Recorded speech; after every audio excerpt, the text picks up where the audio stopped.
السلام علیکم ورحمۃ اللہ۔ معزز سامعین، فاتح خیبر، شیر خدا، داماد مصطفیٰ، صاحب ذوالفقار سیدنا علی المرتضیٰ رضی اللہ عنہ کے فضائل اور کمالات احادیث نبوی صلی اللہ علیہ وسلم میں صحیح اسانید کے ساتھ بہت زیادہ ذکر ہوئے ہیں۔ ان کو شمار کرنا بہت مشکل کام ہے، البتہ چند فضائل ایک نظر میں اجمالاً آپ کے سامنے پیش کروں گا۔ نبی کریم صلی اللہ علیہ وسلم کے ساتھ تمام صحابہ کرام رضی اللہ عنہم اجمعین کا اپنی اپنی نوعیت کی صورت میں جس طرح تعلق قائم ہے، اسی طرح سیدنا علی المرتضیٰ رضی اللہ عنہ کا نسبی تعلق اور خاندانی انتساب قائم ہے۔ جناب علی المرتضیٰ رضی اللہ عنہ کے حضور حضرت محمد صلی اللہ علیہ وسلم کے قبیلہ مقدس کی عظیم شخصیت ہونے کے ساتھ ساتھ آپ رضی اللہ عنہ کو نبی اقدس صلی اللہ علیہ وسلم کی دامادی کا شرف بھی حاصل ہے۔ امیر المؤمنین سیدنا علی المرتضیٰ رضی اللہ عنہ کو سرکار دو عالم صلی اللہ علیہ وسلم کے سایہ شفقت میں ابتدا ہی سے تربیت پانے کا شرف حاصل ہوا۔ ہجرت نبوی صلی اللہ علیہ وسلم کے موقع پر سید القونین صلی اللہ علیہ وسلم کے بستر مبارک پر حضرت محمد صلی اللہ علیہ وسلم کے حکم کی تعمیل میں آرام کرنے کی فضیلت ان کو نصیب ہوئی، اور نبی کریم صلی اللہ علیہ وسلم کے پاس رکھی ہوئی امانتیں متعلقہ لوگوں تک پہنچانے کی سعادت انہی کو حاصل ہوئی۔ اسلام میں ہجرت مدینہ کی عظیم فضیلت سے آپ کا مشرف ہونا مسلمات میں سے ہے۔ حضور صلی اللہ علیہ وسلم کے ساتھ ہر قدم پر رہے۔ آپ رضی اللہ عنہ مہاجرین کاملین میں سے ہیں۔ مشہور غزوات، غزوہ بدر، احد اور احزاب وغیرہ میں آپ رضی اللہ عنہ کے بہادری کے کارنامے مشہور ہیں۔ خصوصاً جنگ خیبر میں آپ رضی اللہ عنہ کے ہاتھوں آخری قلعہ قموس کے فتح ہونے کی بشارت ان کے لیے اسلام میں مشہور و معروف ہے۔ اسی وجہ سے فاتح خیبر ہونے کا لقب عوام اور خواص کی زبانوں پہ پایا جاتا ہے۔ سرکار دو عالم صلی اللہ علیہ وسلم سے بیعت کے مختلف مواقع، بیعت رضوان وغیرہ میں آپ رضی اللہ عنہ کا شامل ہو کر مستفیض ہونا روز روشن کی طرح واضح ہے۔ امیر المؤمنین سیدنا علی المرتضیٰ رضی اللہ عنہ کا سرکار دو جہاں سرکار عالم صلی اللہ علیہ وسلم کا کاتب وحی ہونا اور دیگر کئی مکاتیب اور وثائق کو تحریر کرنا امر مسلم ہے۔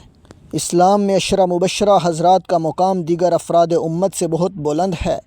ان میں جناب سیدنا علی المرتضیٰ رضی اللہ عنہ شریک اور شامل ہیں، اور زبان نبوت کے ذریعے انہیں جنت کی بشارت حاصل ہوئی۔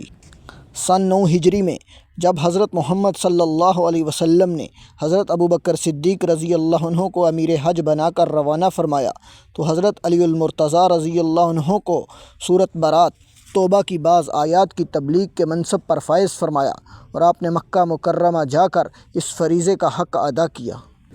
حضرت علی المرتضیٰ رضی اللہ عنہ کو سرکار دو عالم صلی اللہ علیہ وسلم کے آخری اوقات میں تیمارداری کے فرائض سر انجام دینے کا شرف حاصل ہوا۔ سیدنا علی المرتضیٰ رضی اللہ عنہ کو حضور صلی اللہ علیہ وسلم کے وصال کے بعد دیگر اکابر صحابہ کرام کی معیت میں غسل نبوی کی متعلقہ خدمات تکمیل کرنے کی سعادت حاصل ہوئی۔ سید القونین صلی اللہ علیہ وسلم کی نیابت اور خلافت راشدہ کے اعلیٰ مناصب میں آپ کو خلیفہ راشد، خلیفہ رابع ہونے کا بلند منصب نصیب ہوا، اور آنے والے تمام خلفائے امت پر فوقیت قائم ہوئی۔ امیر المؤمنین سیدنا علی المرتضیٰ رضی اللہ عنہ کے یہ چند فضائل اختصار کے ساتھ میں نے ذکر کیے۔ اب ان کا اختتام ان کلمات پر میں کرنا چاہتا ہوں جو حضرت شاہ ولی اللہ رحمہ اللہ نے آپ رضی اللہ عنہ کی فضیلت میں اجمالاً بیان کیے ہیں۔ شاہ صاحب حضرت علی المرتضیٰ رضی اللہ عنہ کی فضیلت میں فرماتے ہیں، جس کا مفہوم ہے، اس بات میں کوئی شبہ نہیں کہ جناب علی المرتضیٰ رضی اللہ عنہ امت کے اولین کاملین میں سے ہیں۔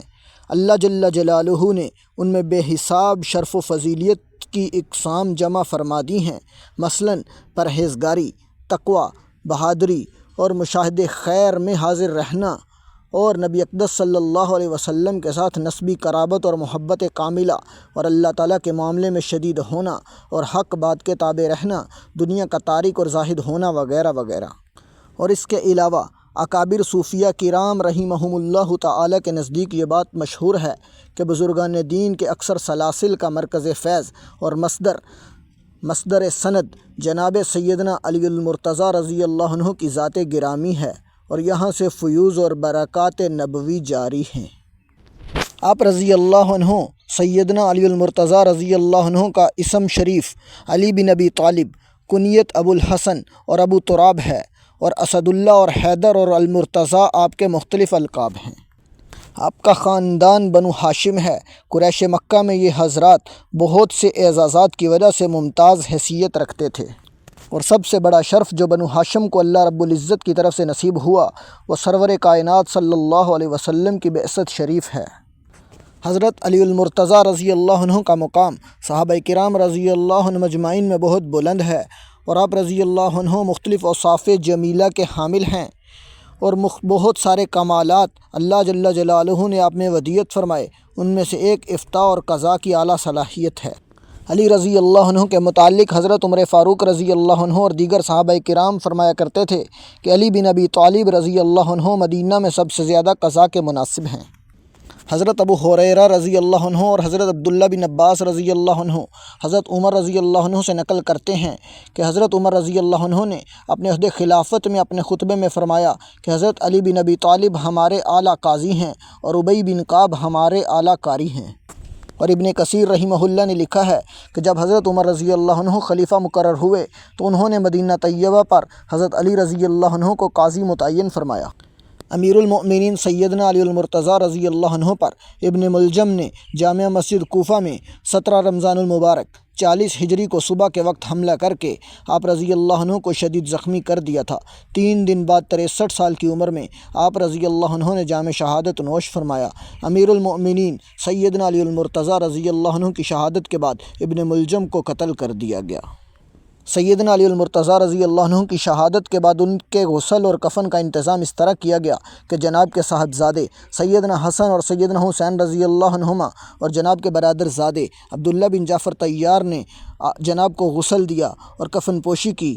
آپ رضی اللہ عنہ کا کفن 3 کپڑوں پر مشتمل تھا جس میں قمیص نہیں تھی۔